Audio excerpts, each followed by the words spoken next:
Hello everybody and welcome back to OMB Reviews. I am the critic who is a cynic. Hope we're doing well, and today we'll be talking about how Spider-Man No Way Home is seeing the biggest pre-sales ever, and why we've seen this story countless times before, and why it does not guarantee box office success in the future. And we're going to, of course, compare this to one of the best examples of that of all, which was, of course, Solo, a Star Wars story. But before going any further into this, please make sure you smash that like button, light up that fire button if you're watching over on Odyssey, smash the rumble button if you're watching over there, and also make sure you subscribe to the channel with that bell notification on, and that way you know every time a new video or live stream goes live on the channel. So, this from Anthony D'Alessandro, who again is pointing out that this is the biggest Fandango pre-sales ever since Avengers Endgame. And hey, we all remember Avengers Endgame made billions and billions of dollars. And so, are we going to see another multi-billion-dollar film with Spider-Man? Maybe not a multi-billion-dollar film. I will definitely put out there that I think if any film has any chance of reaching the billion-dollar mark again, it is going to be another Spider-Man movie, just because of the nature of the IP. It is a very popular IP. I know that everyone is a fan of Tom Holland's iteration of Peter Parker or Spider-Man, but a lot of people are. And I think that even if one was critical of this version of Spider-Man, you would still have to admit saying, oh, no, this is still a very popular franchise, and it's going to be probably the biggest box office success of this year. Right now, we look to a film like No Time to Die, which has just crossed the $750 million mark worldwide, making over $600 million in the international marketplace. And that really is kind of the standard bearer at this point in the international market. It is one of the most successful films to come out since the pandemic began, making over $600 million in that market. So if any film is going to be able to not only match that internationally, but also be able to put up some pretty impressive domestic numbers and some of the best domestic numbers since the pandemic time, it seems like Spider-Man is in a pretty good spot. And there's a couple reasons why we can actually look to that. For one, Spider-Man is, of course, a very incredibly popular IP, but also it is run by Sony. So I know that everyone likes to try and always, use this as the MCU hasn't been doing well this year, but just wait till Spider-Man. Okay. Spider-Man is not an MCU property. Yes, they've been having a deal with Sony to have Spider-Man be featured in the MCU and in MCU movies, but he is still a Sony property. And if you really want to see who has been doing a great job during the pandemic times as far as spending their money and promoting their money and getting people to actually go see their films, Sony is one of the better studios. It's not been perfect, but it's definitely been one of the better ones. A great example of that is Venom 2. Which, again, made $10 million more than the original Venom did in its domestic release. That is something that's worth talking about, right? Because we typically hear people continue to blame the pandemic as the only reason why any film isn't doing well. Which I also find incredibly laughable is this article here from Deadline, because Anthony, who has used the pandemic before, by the way, as an excuse for films not doing well, says this in the very beginning of his article. While some in the industry are still trying to blame a lackluster box office on the pandemic, think again. Sony's Spider-Man No Way Home in its first day of pre-sales yesterday on Fandango saw its best day since 2019 Avengers Endgame. So someone who has used that as an excuse before is calling out other people who have used it as an excuse. I find that quite laughable. What I also find laughable, of course, is this is the big story that's making a lot of headlines. A lot of people are talking about it. You look over at Box Office Pro, right? You're talking about the same thing. Spider-Man No Way Home drives second biggest day of ticket sales for single title in AMC history. So not only are you seeing Fandango having record numbers, you're also seeing AMC report record numbers as well. Here is the issue, though, when it comes to pre-sales. Pre-sales do not account for the entirety of the box office. So even though I've already laid out why I think this film will be successful, mostly because of the fact that it's a popular IP and it's being run by Sony and not by Marvel. In fact, someone was able to give me some information on this. What I found interesting was that apparently Disney only gets about a 25% cut of any of the revenue that is received in this film, because they only put in about 25% to help actually in the process of making this movie. So even though they are collaborators with Sony, Sony owns this property and Sony has the vast majority of this property. So any major profits that this film sees, keep in mind that Disney's only going to get a very small share of that profit overall. And I think that's a huge deal going forward, because if you take into account Disney losing countless hundreds of millions of dollars this past year, and you're thinking, well, Spider-Man's going to make up for it, No, not when you're making only 25% of any of the actual gains that they end up getting from this movie overall. The other reason why is because even though, as I've said, I think the film is going to be successful, is that we've heard this song and dance before. Remember this back from 2018? Some people may have a short memory, but when it comes to the box office, I have a very long-term memory. And it says here, Solo, a Star Wars story, ticket pre-sales are outpacing Black Panther. That's right. Solo, a Star Wars story, outpacing Black Panther. Well, did Solo end up doing better than Black Panther did in the domestic market? No, not even close. Solo was a major flop, by the way. So pre-sales themselves do not have any indication of whether a film is successful or not. Another article from that same time period, Solo, a Star Wars story, Fandango, pre-sales double that of Black Panther's haul. Again, doubled. Oh my goodness, that means it has to be successful, right? No. And the reason why is for a couple things. For one, pre-sales obviously do indicate a level of passion among certain fan bases for sure, but it does not ever account for the people who show up on the actual day to buy their ticket. Having worked in a theater for a few years, I knew and still know that a lot of people, a huge portion of people, obviously pandemic times has probably made it not as much as it was, but a huge portion of people still to this day don't buy their ticket until the day of. Don't go to the actual theater to pick their seat until the day of.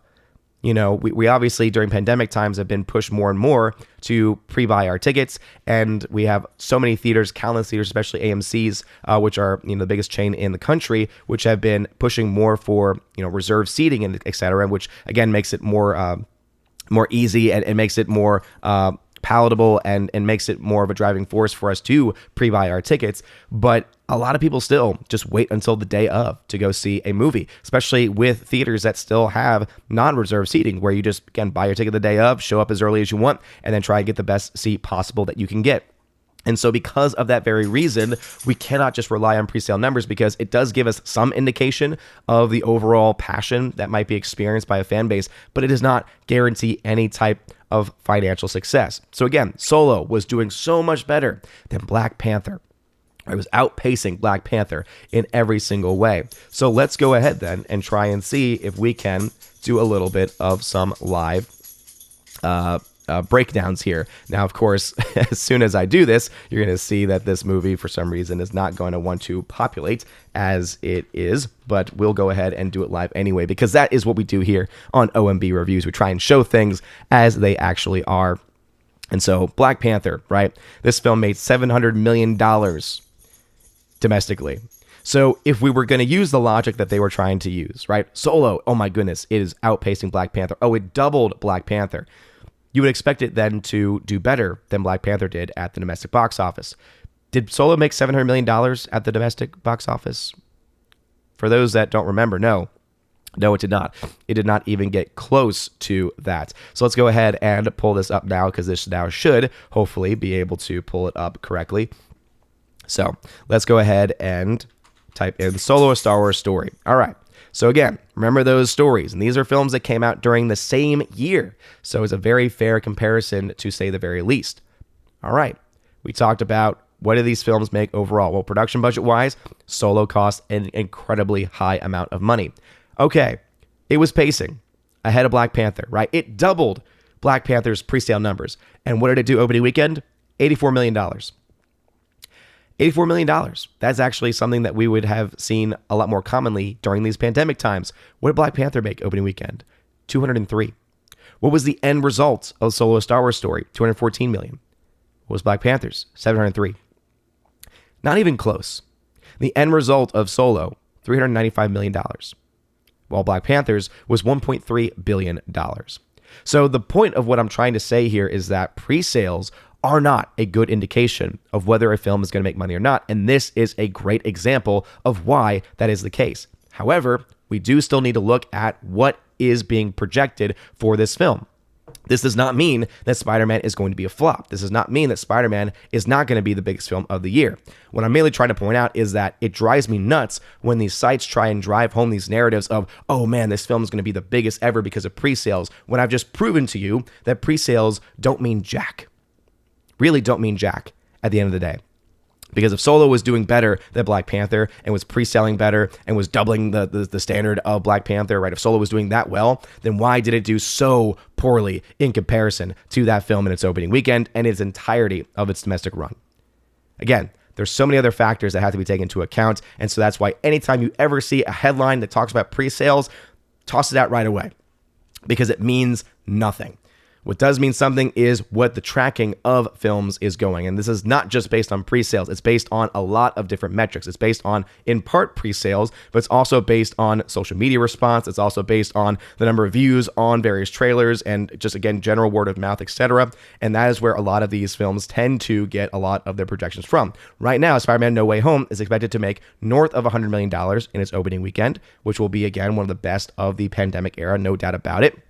In the long run, it's expected to make around $375 to $525 million just domestically. So this film is set to be successful. This film is set to likely be the first billion-dollar film of the pandemic era, and maybe the only billion-dollar film of the pandemic era for that matter. And it has nothing to do with pre-sales, but everything to do with Spider-Man being a popular IP, it being a film run by Sony, who has done a pretty good job with releasing films and making money off of those films this year. Nothing to do with Marvel, Disney, or for that matter, pre-sale numbers. But anyway, I wanted to get that out of the way because I've seen these already making the rounds and some people have already asked me about them. And I just want to say, pre-sales don't mean a damn thing by themselves. By themselves, pre-sales are meaningless. And where's my proof of that? Just again, go back in history and look back at things like Solo Star Wars Story, where again, they were trying to drive the same narrative, saying, oh my goodness, look how much better it's doing than Black Panther. And then it did nothing in comparison. Again, we had an opening weekend of 84 million to 203 million. And that was while it was outpacing Black Panther. Anyway, what are your thoughts about this? Do you ever take any real seriousness when, or take it seriously whenever they try and put out these numbers of historic pre-sale numbers? Again, it always drives me nuts. Let me know your thoughts though in the comments section below. And do you think that Spider-Man is going to be able to make its money back and be profitable? I think it will, personally. And again, I think it has everything to do with Spider-Man as an IP and Sony as a studio who's done a very good job this year. Let me know your thoughts in the comment section below. If this video, smash that like button, smash the rumble button, and light that fire button as well. You're all amazing and beautiful people. Hope you all have a wonderful rest of your day. And as always, God bless.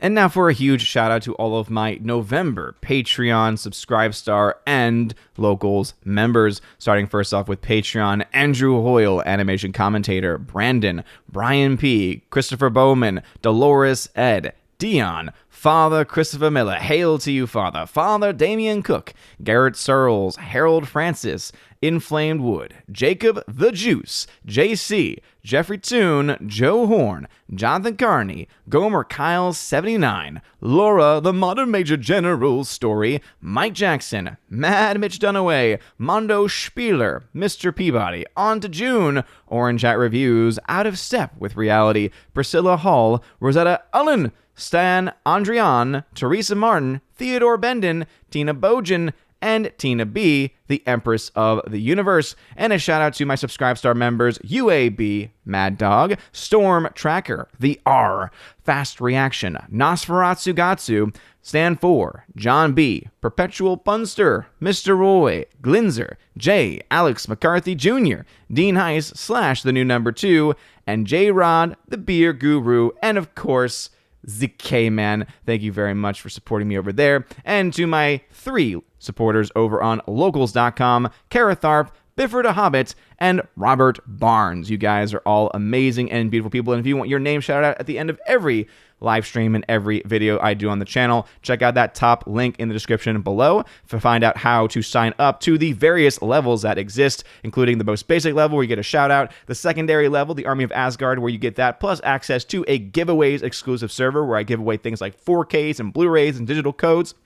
all kinds of stuff, a lot of fun. You then also have the Keeper of the Bifrost level where you get all that stuff, plus access to an exclusive podcast that I do with John the Flick Pick Flickinger. You get to ask us questions, and you get also access to that and the entire library of podcast episodes that we have done. And then there is, of course, the Chosen of Valhalla level, where not only do you get all of that, but also in your first month, you get a t-shirt of your choice and sent to you anywhere in the world. Of course, just let me know your size and the color option that you want. It'll be sent to you that first month. And also, you get to be featured on the once a month Chosen of Valhalla live stream, where we have a ton of fun talking about movies and projects and all kinds of stuff. Pretty much anything that the Chosen wants to talk about is on the table. So if any of that sounds interesting to you, check out that top link. You're all amazing and beautiful people. Hope you all have a wonderful rest of your day. And as always, God bless.